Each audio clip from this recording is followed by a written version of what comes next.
Let me get this off my chest right now and tell you that last weekend was horrible. That loss is going to stick with me for the longest. That simple. We lost by one. We were up by 28 at halftime. Shaq Barrett had one of those games once again. The defense didn't play as well, but they were making stops when they needed to from time to time. The offense played great, and we still lost. Like not only we lost, we had a chance to win the game. Jameis threw a bomb down to Mike Evans, and we still had a chance to win the game, and we still lost. For the same situation that we were losing games over the past couple years. Missed field goals. We drafted this guy, Matt Gay, who's supposed to be the best kicker in the nation. Once again, I'm pretty sure you guys heard that. Remember, Roberto Aguayo, best kicker in the nation. We draft him, and he has the same issues. We go downfield, we get him down to the 29-yard line. Jameis gets the ball, and he needs it in the middle of the field. In the middle of the field. All he has to do is kick it straight between the goal, like right between the middle. It's marked at the middle, and he misses it. Like, not only that, he missed two other field goals earlier in that day. Like, we supposed to win that game, man. Like, even now, I don't know how we lost it. I mean, I know the defense could have played better. We did. The offense didn't really do too much in the second half. We gave them life, blah, blah, blah, whatever. But at the end of the day, Ronald Jones had a good game. Evans had one of the best games ever in his career that he'll probably be telling his grandkids at some point. Jameis played flawless. Like, and we still lost. Like, Saquon didn't play. We knocked him out the game. Like, what else do you want? Like, that's like a perfect written story. Like, how do we lose that, man? But hey, things happen, I guess. That's what they say. Things happen. That's what Chris Berman and them say. That's why they play the game. Like, I'm just not really getting over last weekend. Honestly. Ronald Jones had a good game. OJ Howard started to wake up. Mike Evans had a monster game. I'm talking about monster game. Shaq Barrett, who has a total of 8 sacks right now going into week 4. Just think about that. 8 sacks. He's like guaranteed in the Pro Bowl right now. Like, there's no way he doesn't make the Pro Bowl unless he completely just falls off a cliff. Like, the DBs could have played better. But how I feel is Pat Sherman, Daniel Jones, and the offensive coordinator, they went back in there and they adjusted after the first half. They came back in the third quarter. They knew that we were blitzing, so all they did was throw a bunch of slant routes. We were blitzing. They did it simple Madden style. They went and did slant routes on blitzes. We were blitzing like 7 people, which was leaving everybody else on the island. So if you are 10 yards back while they're blitzing, they are doing slant routes. They have an option route. You can slant in or go out. They did slant routes. That's the first thing that Evan Ingram did, and it took it 75 yards. So they made adjustments. That's simple. Which happens in the NFL. I get that. Like, that's going to happen.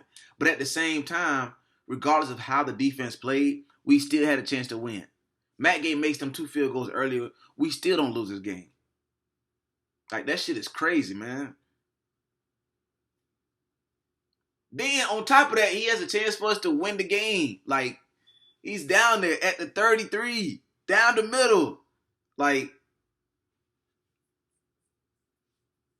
but it's cool though, I guess. Watch, and I told one of my best friends, shout out to Derek, I sat and told him, I'm like, watch what happens by these missed field goals. Watch it bite us in the ass later on. They go down there. Now they're down by 6. And I was like, man, we're supposed to be up by 8 right now. So even if they score a touchdown, they got to go for 2.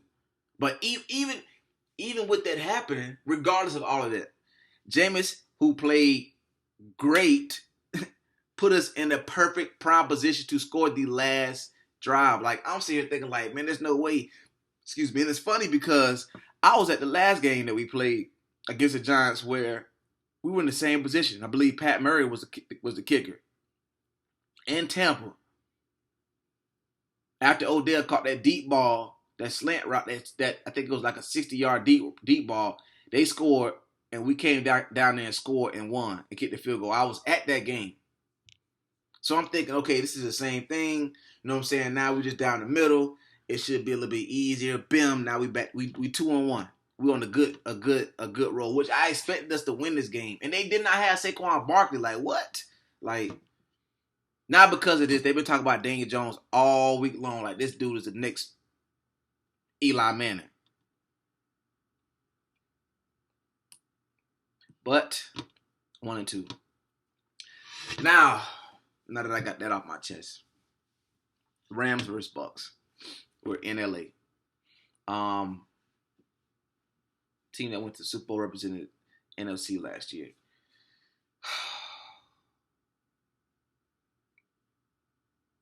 I can't believe we lost that game, man. Like, that's crazy. But anyway, so even though number 30, Todd Gurley, as we know, has not been doing too much this year so far, I think he's still the guy that we have to stop. I feel like the offense is still kind of somewhat rolling a little bit, but Jared Goff is kind of struggling right now, and I think one of the reasons why is because of the fact that the play action is not working. So we need to maintain that. We need to be keying in on Todd Gurley. Now, we don't want to wake that giant, because if you wake that giant now, the receivers he got, the trips right that they always run. I've seen them run that trips right formation a lot. They do that in the play action. Now, you're looking at a big game with those receivers, Robert Woods, Cooper Kupp, and Brandon Cooks. So, to me, I think we need to maintain that running game.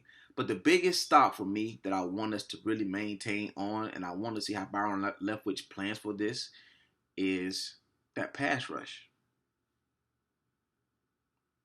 We know who 99 is. We know he's the best player in the game. We know that he has a 99 overall in Madden. He is one of the game records. To me, honestly, I see him and Khalil Mack as kind of Lawrence Taylor and Reggie White type. That's just me. Every time somebody say hike within like 1.7 seconds, this dude is in the backfield. He's either getting the quarterback or the running back. So we need to figure out how to keep him off both of them. I need DeMar Dotson and please Donovan Smith. You guys need to play lights out this week with him and Dante Fowler and Clay Matthews. The defense was keeping them generated right now. We need to maintain. We need to keep that off. Peyton Barber is the starting running back. He'll be in there. Chip Aaron Donald as much as you can before you get your route. I don't care if it takes you a little longer to run your route. I don't care if that means you lose 2 yards. I don't care if that means that you get 5 yards instead of 7 after you catch the ball. Chip Aaron Donald. This dude is a monster. He's wrecked plenty of games against us. He's wrecked when we played against him in Tampa. He wrecked us when we played against him Thursday night. And on top of that, James has seen him before against Pitt when they played back in 2013, I believe, 2014. First game of the season. I think it was the first game of the season because that was his first year starting at Florida State. Guys, come on. We need to bounce back. We cannot fall to 1-3. We cannot afford another loss. We cannot afford another loss in this game. This game, you apply pressure to Jared Goff. I've seen him struggle since the Super Bowl. People have made their adjustments to him. But a main reason is the fact that their running game is not up and going. So we can be in this game and we can apply pressure. What I've noticed is he loves to roll out to make his plays. We keep him in the pocket and bring pressure. We might be looking at maybe a 2 to 4 interception game. So Todd Bowles needs to draw up a few things that keeps Todd Gurley, maintained and also keep this offense off the field. Because once they come out with those 3 wide receivers, it could be a lot more damage if you're bringing a lot of blitzes and now you're leaving your corners on islands. I mean, corners can cover, the best corners only can cover for so long. I mean, not everybody's a Deion. Deion was one of a kind. Patrick Peterson is one of a kind. But Not all of them can cover over 4 seconds, 4 or 5 seconds. You have to get to the quarterback. You have to get to Jared Cook. Because if you don't, now we're talking about a huge issue. Come on, guys. Let's get this right. This game, I do see the defense is playing well. I don't see it really being as much of a high-scoring game. I think our defense will play a lot better. I'm looking at maybe a 20-17, 20-14 type game. But with that being said, we need to keep their offense off the field. That takes the offense to hold the ball and maintain, not necessarily hold it, but be very protective of when we have possession of the ball. And defense has to get off the field. It's just that simple. I don't care if they went to the Super Bowl last year. Who cares? They're still another team in the NFL. That don't mean they can't be beat. It's just that simple. So to me, we need to get this right, man. We're in LA, okay, different time zone. That doesn't mean anything.